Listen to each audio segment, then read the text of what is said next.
ये जो बिल्डिंग है फाइनेंशियल टावर, इसके मतलब कहा जाता है ये जापानियों ने बनाई थी और ऊपर जो गैप छोड़ा हुआ है उन्होंने वहाँ पे अपना झंडा लगाना चाहा था, लेकिन जब बिल्डिंग बन गई तो चाइना की हाईएस्ट बिल्डिंग थी, फिर ये बिल्डिंग सबसे हाईएस्ट हो गई और दुनिया की सेकंड हाईएस्ट रही।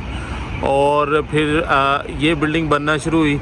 ये दुनिया की हाईएस्ट बिल्डिंग बननी थी, लेकिन इससे पहले बुर्ज खलीफा मुकम्मल हो गया, तो अब ये दुनिया की सेकंड हाईएस्ट बिल्डिंग है।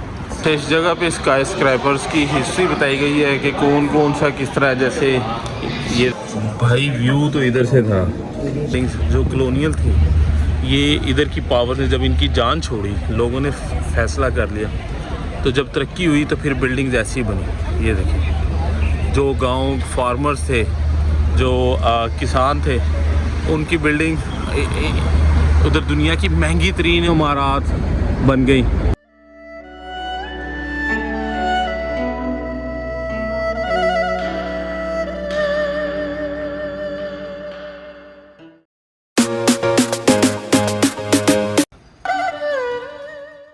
दोस्तों आज हम आपको मॉडर्न शंघाई दिखाएंगे और जो शंघाई की जान है, इसकी स्काईलाइन, दी बांध और इसकी जो हाईएस्ट बिल्डिंग है उसको देखने हम जा रहे हैं। उम्मीद है आपको आज का व्लॉग बहुत मजे का लगेगा।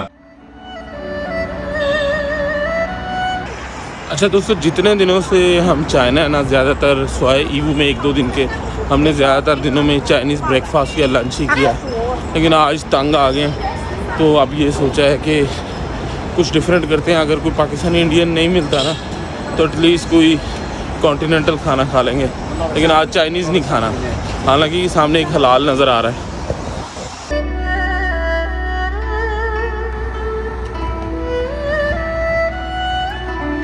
दोस्तों बिल्कुल शहर के बीचों बीच एक छोटे से स्क्वायर को इतने वेल मैनेज करके, लैंडस्केपिंग करके इन्होंने वॉकिंग एरिया बनाया हुआ।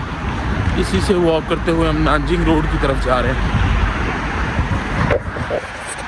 और ये 2 चमचमाती लचकती हुई जो है ना मे बैग खड़ी हैं, तो मैं इन्हें देखे बगैर, मतलब अननोटिस किए गुजर नहीं सका, तो मैंने कहा इसकी भी ज़रा वीडियो बनाते हैं। 4 हैं, 2 नहीं हैं, 3-4 हैं भाई।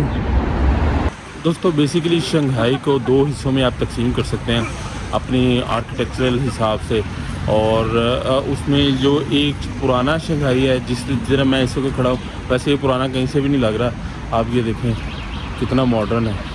और इसके अलावा एक वो पीछे फाइनेंशियल सेंटर है, आप वो देखें, वो जो पीछे बिल्डिंग है वो दरिया के दूसरी तरफ है, और वो नया इलाका है, पुडोंग लुजियाजी का इलाका है। तो बेसिकली वो चीज़ें हमने आज आपको एक्सप्लोर करवानी है।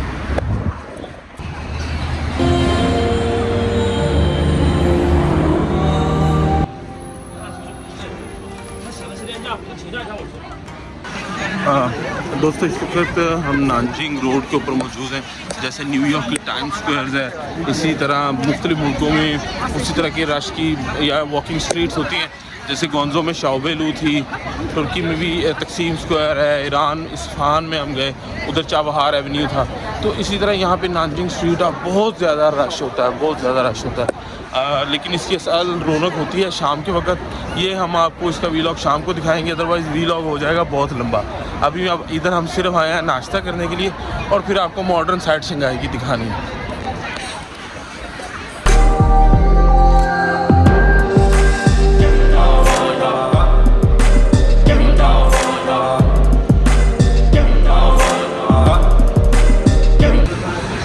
तो दोस्तों आज इंशाल्लाह नाश्ता हम करेंगे स्टारबक्स के ऊपर से।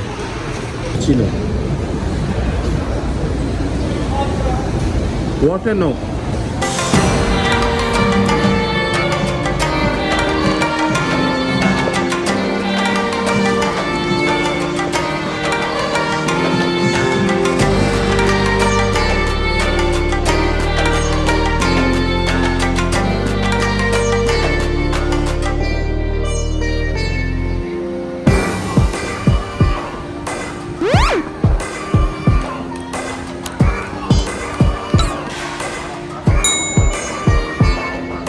दोस्तों यहाँ पे आप एक मंज़र के अंदर ये जो बिल्डिंग है ये ग़ुलामी की यादगार है, और वो सामने जो बिल्डिंग्स शीशे वाली नज़र आ रही हैं वो आज़ादी की यादगार है।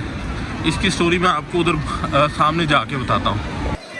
दोस्तों 1949 में आज़ादी से पहले चाइना के ऊपर कब्ज़ा था ब्रिटिशर्स का, फ्रेंच का और पुर्तगालियों का।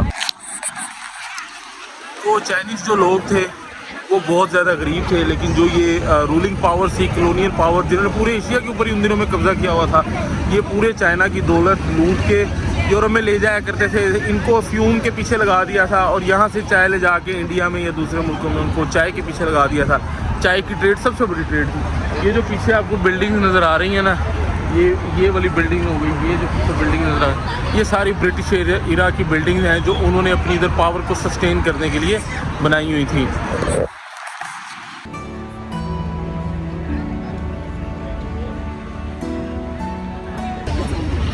और दोस्तों फिर आज से 30 साल पहले जब चाइना में रेवोल्यूशन शुरू हुआ, 30 से 40 साल पहले इनके जो leadership, local Chinese leadership I, उनमें माओ जेडोंग, चो एनलाई, इन्होंने चाइना को ट्रांसफॉर्म करने का सोचा और इधर मेजर पॉलिसीज़ शिफ्ट हुई।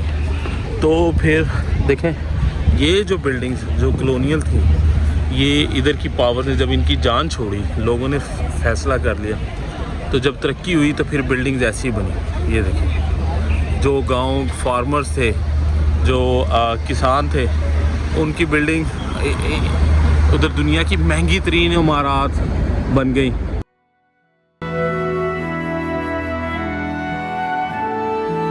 दोस्तों ये चाइना की डेवलपमेंट में मेन किरदार अदा करने वाले चेंग का मुजस्मा है, जो कि 1901 से लेके 1972 तक चाइना के लिए लिबरेशन वॉर लड़ी इन्होंने, रूलिंग पावर से इनको आज़ादी लेके दी और फिर चाइना की डेवलपमेंट में भी किरदार अदा किया और चाइना के फर्स्ट मेयर भी यही बंदा था।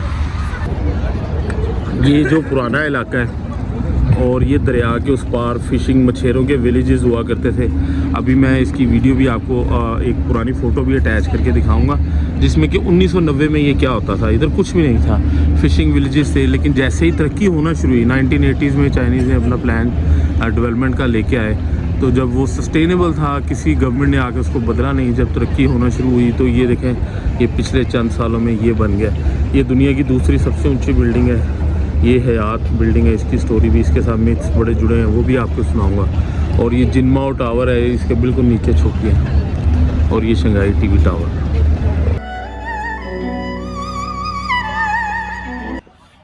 दोस्तों इस इलाके को दी बंद के नाम से जाना जाता है और क्योंकि दरिया का बंद है। इस तरफ पुराना इलाका है और लेफ्ट पे वो नया इलाका है। दोस्तों दुनिया की जितनी भी बड़ी तारीख होंगी या सिविलाइज मुल्क होंगे ना, वो पानी, दरिया, समंदर के किनारे होंगे। तो शंघाई की भी तरक्की का राज इसका ये दरिया हुआंगपू रिवर ही है।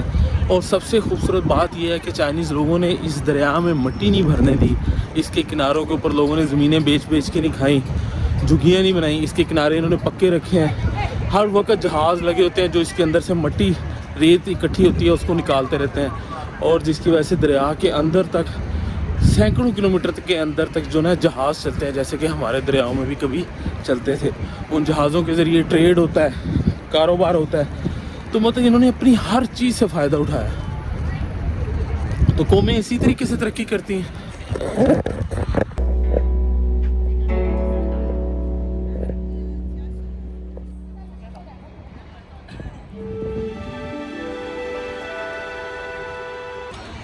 दोस्तों ये देखें टूरिस्ट प्लेसेस के ऊपर किस तरह साफ़ पानी और सिस्टम प्रोवाइड किया गया। हमारे टूरिस्ट प्लेसेस पे लोगों ने सोचा होगा जाली पानी बेचना और डबल रेट के ऊपर बेचना है। तो ये अथॉरिटीज़ को देखना चाहिए कि बेसिकली यही रेवेन्यू इकट्ठा होता है जो कौमों की तरक्की में काम आता है।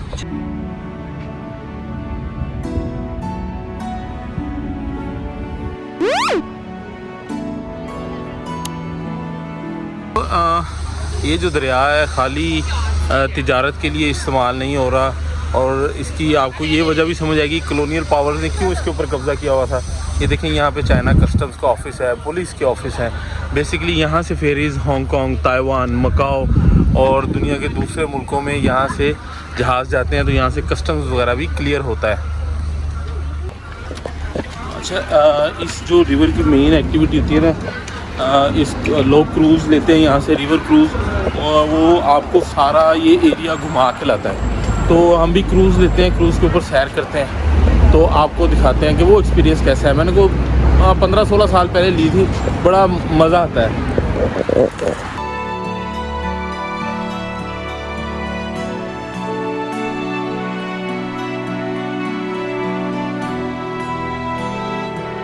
तो दोस्तों फाइनली खप के ना हमें ये मिल गया है क्रूज़ का जो टिकट काउंटर है।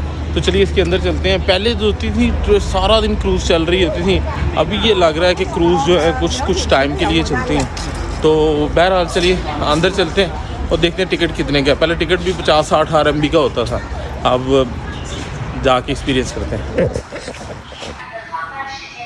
तो टिकट हमने ले लिया है 3 बजे हमारा शिप चलना है। 45 मिनट की ये राइड होगी। तो चलिए फिर ये एक्सपीरियंस भी शेयर करते हैं। मैं खुद काफ़ी सालों के बाद इसको एक्सपीरियंस करूँगा। लैंग्वेज प्रॉब्लम होने की वजह से क्रूज़ हमारा मिस हो गया। टिकट मैं वापस करवा के दोबारा बाहर निकल आया हूँ। चाइना में कभी कभी ये भी हो जाया करता है, क्योंकि टिकट मेरी गलती की वजह से मिस हुआ है, लेकिन फिर भी उन्होंने मुझे मेरे पैसे वापस कर दिए हैं। बाहर सर्विस चलती है। तो दोस्तों हमारे पीछे ये वही बिल्डिंग है जो आपको हम पहले भी दिखा चुके हैं, लेकिन ये उनकी क्लोज़र लुक है और यहाँ से इनका व्यू टोटली डिफरेंट ही आता है। सारी कॉलोनियल बिल्डिंग्स हैं, लेकिन अब ये कोई बिल्डिंग किसी फॉरेनर के पास नहीं है। चाइना ने अपनी मेहनत से, अपनी हिकमत अमली से, साफ़ नीयत से ये सारे इलाके अब उन्होंने वापस ले लिए हैं और इनके अंदर सारी चाइनीज़ बिल्डिंग्स हैं। ज़्यादातर बैंक्स वगैरह के ऑफिसेज़ हैं। पहले ये ईस्ट इंडिया कंपनी की ज़्यादातर बिल्डिंग्स थी।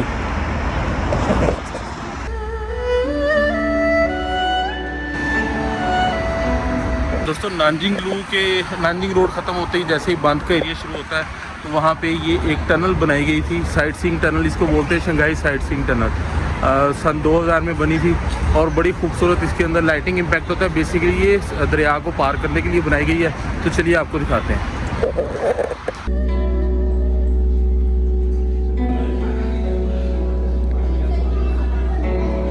दोस्तों टिकट हमने लिया था इसका 70 RMB का आने और जाने का। दोस्तों ये sightseeing tunnel Huangpu river cross करने के लिए एक बड़े टूरिस्टिक किस्म का तरीका है और इसमें मुख्तलिफ तरह के अंदर लाइट शो चलते हैं और ये गाड़ियाँ भी बड़ी, आप देखें कैसे जैसे कार्टून मूवीज़ के अंदर होती हैं उस तरह की गाड़ियाँ।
तो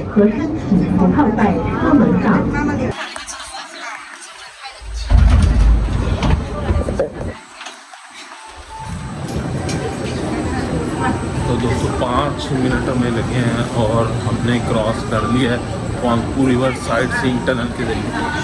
तो अच्छा एक्सपीरियंस था। बेसिकली लाइटिंग शो ही है, लेकिन दरिया पार है।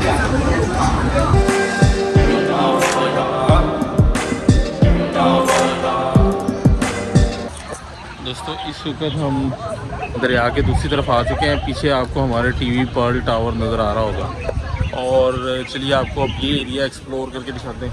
ये एरिया किस तरह का, इतनी बिल्डिंग्स हैं इसके अंदर, इतनी बिल्डिंग्स हैं कि आपको ना बिल्डिंग से पीछे से बिल्डिंग ही नहीं नज़र आती। इतनी ऊंची बिल्डिंग होने के बावजूद वो आपको नज़र नहीं आती। दोस्तों ये है वो ज़मीन जो जहाँ पे सिर्फ खेती बाड़ी होती थी आज से 30 साल पहले तक, लेकिन कंसिस्टेंट डेवलपमेंट और अपनी कौम के साथ सिंसेरिटी ने ये हालात कर दिए हैं।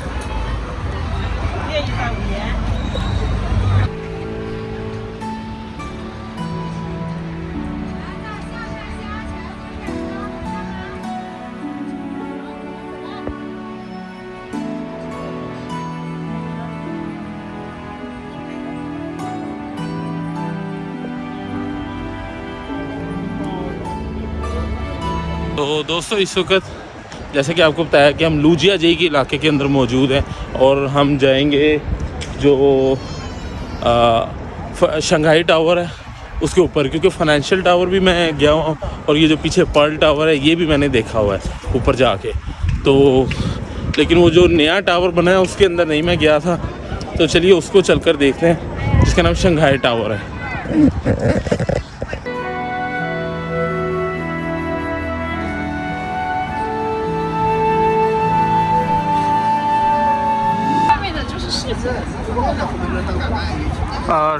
उधर जाने के लिए मॉल के अंदर से रास्ता है, आईएफसी मॉल के। तो मॉल के अंदर जाके क्रॉस करते हैं और शंघाई टावर की तरफ जाने की कोशिश करते हैं। चाइना में इन बिल्डिंग्स के मुतालिक काफ़ी मिथ भी मशहूर हैं। जैसे ये जो बिल्डिंग है फाइनेंशियल टावर, इसके मुतालिक कहा जाता है ये जापानियों ने बनाई थी और ऊपर जो गैप छोड़ा हुआ है उन्होंने वहाँ पे अपना झंडा लगाना चाहा था, लेकिन जब बिल्डिंग बन गई तो क्योंकि चाइना और जापान की आपस में लगती है तो उन्होंने कहा भाई झंडा नहीं लगेगा ये तो जापान का। ये जिनमाओ टावर है, ये 1999 से लेके 2007 तक चाइना की हाईएस्ट बिल्डिंग थी। फिर ये बिल्डिंग सबसे हाईएस्ट हो गई और दुनिया की सेकंड हाईएस्ट रही। और फिर ये बिल्डिंग बनना शुरू हुई। ये दुनिया की हाईएस्ट बिल्डिंग बननी थी, लेकिन इससे पहले बुर्ज खलीफा मुकम्मल हो गया, तो अब ये दुनिया की सेकंड हाईएस्ट बिल्डिंग है।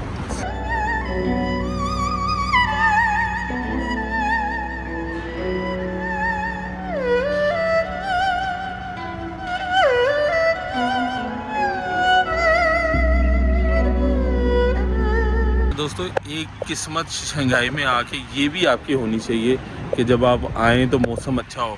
अक्सर मैं समटाइम आया हूँ ना, तो ये फाइनेंशियल टावर या ये जो शंघाई टावर है ये बादलों के अंदर छुपा होता है, फिर आपको नज़र नहीं आता। लेकिन आज हमारी किस्मत अच्छी है, मौसम क्लियर है, बिल्कुल साफ़ नज़र आ रहा है। अच्छा, क्योंकि टावर्स ऊँचे ऊँचे देखने में इतने करीब लग रहे होते हैं कि लेकिन जब इनके रास्ते ढूंढने लगो तो पता नहीं कितने कितने सड़कें और समटाइम किलोमीटर्स में भी चलना पड़ जाता है, लेकिन देखने में आप देखें ये बिल्कुल करीब लग रहे हैं। से टिकट मिलेगा और अब देखते हैं टिकट है कितने का।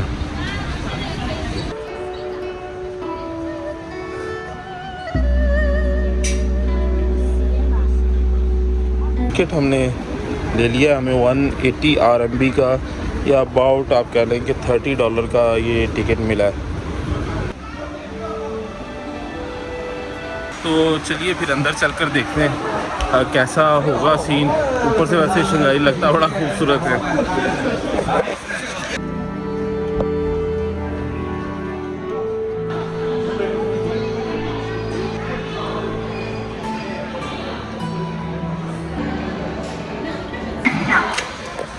Okay, thank you.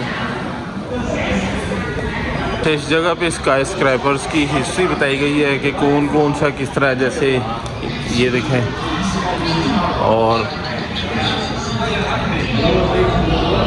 1985 में ये जो स्टोरी शुरू हुई शिकागो से, जो कि 55 मीटर टॉल थी, और 100 सालों में हम लोग किधर आ गए हैं 55 मीटर से ये 828 मीटर बुर्ज खलीफा तक। इसमें शंघाई टावर नहीं लगा हुआ। दुनिया की टॉप 20 जो टॉलेस्ट बिल्डिंग है उनका लिखा हुआ है और इनमें शंघाई टावर दूसरे नंबर के ऊपर है इस वक्त। मक्का रॉयल क्लॉक टावर अब तीसरे नंबर पे आ गया, मैं शंघाई टावर समझ रहा था। और पिंगान फाइनेंशियल सेंटर हांजो में है, वो चौथे नंबर पे है। भाई बहुत कुछ बदल गया। लोटे वर्ल्ड टावर सियोल में 2017 में बना है। तो और one world trade centre New York city 2014 में। तो फाइनेंशियल टावर जो दूसरे नंबर पे होता था भाई, वो 11वें नंबर पे जा चुका है। तो इधर ये लिखा हुआ है कि 9 जो इनिशियल डिज़ाइन दिए गए थे ना, उनमें से कौन सा डिज़ाइन सेलेक्ट हुआ, वो जो पहला वाला है ये डिज़ाइन सेलेक्ट हुआ।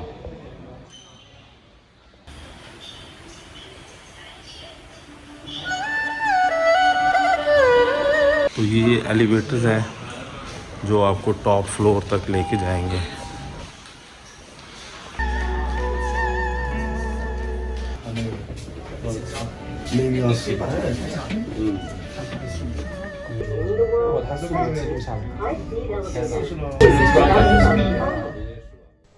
एक 118वें फ्लोर पे जाने के लिए तेज तरीन एलिवेटर लगे हुए हैं। आप देखें सेकंड्स के हिसाब से, बल्कि उससे भी तेज जो है ना फ्लोर्स चेंज हो रहे हैं।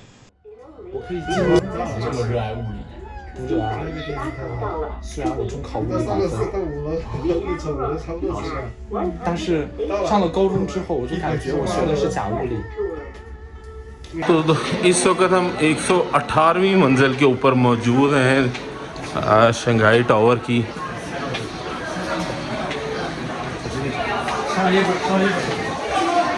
दुनिया कैसी नज़र आती है, चलिए आपको दिखाते हैं। वाह यार, ये तो गेम लग रही है।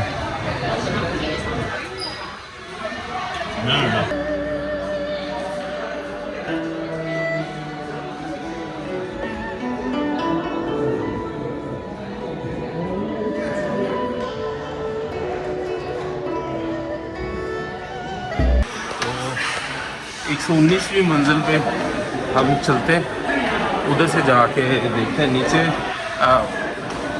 दुनिया ही और भी पड़ी है, नीचे वाला शंघाई और है, ऊपर से और है।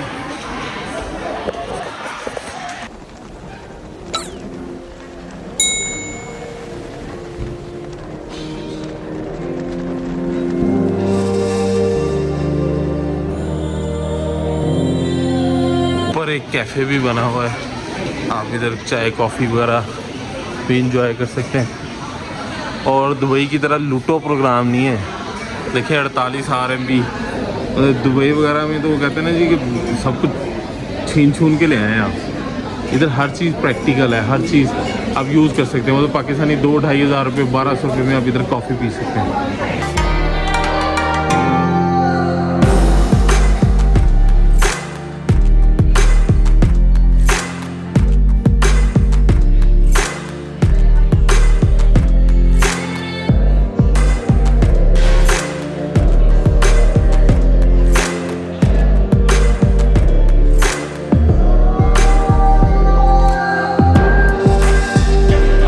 भाई व्यू तो इधर से था जो हमने मिस कर दिया। ये फाइनेंशियल टावर देखें इधर से फ़ोटो में और मैं लाइव देख रहा हूँ यार, बहुत फ़र्क है। ये देखें, मैं इस जगह के ऊपर फ़ोटो उतरवाई थी 2011-12 में। नीचे रोड देखें,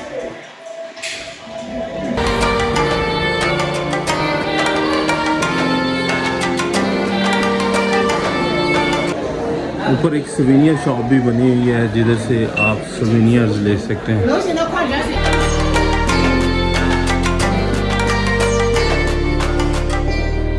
ये था दुनिया का सेकंड टॉलेस्ट बिल्डिंग के ऊपर का ऑब्जर्वेटरी डेक। 118वीं मंजिल के ऊपर इस वक्त हम मौजूद हैं और यहाँ से सनसेट का नज़ारा जो है लोग इंजॉय कर रहे हैं। तो उम्मीद है आपको भी मज़ा आया होगा। हमारी आज रात की बीजिंग की फ़्लाइट ऐसे में थोड़ी सी जल्दी है, हम इधर से निकलेंगे इंशाल्लाह। तो दोस्तों बाहर आ गए हैं फाइनेंशियल टावर से। बड़ा अच्छा एक्सपीरियंस था। जैसे मुझे शंघाई फाइनेंशियल टावर नहीं भूला था, 10-12 साल हो गए हैं। तो लगता है अब ये शंघाई टावर का भी जो 118वीं मंजिल का डेक है ये भी नहीं कभी भूलेगा। अभी चलते हैं नानजिंग रोड। वीडियो बड़ी होने की वजह से हमने नानजिंग रोड की वीडियो को सेपरेटली बना दिया है, वो अगले व्लॉग में आपको दिखाएंगे।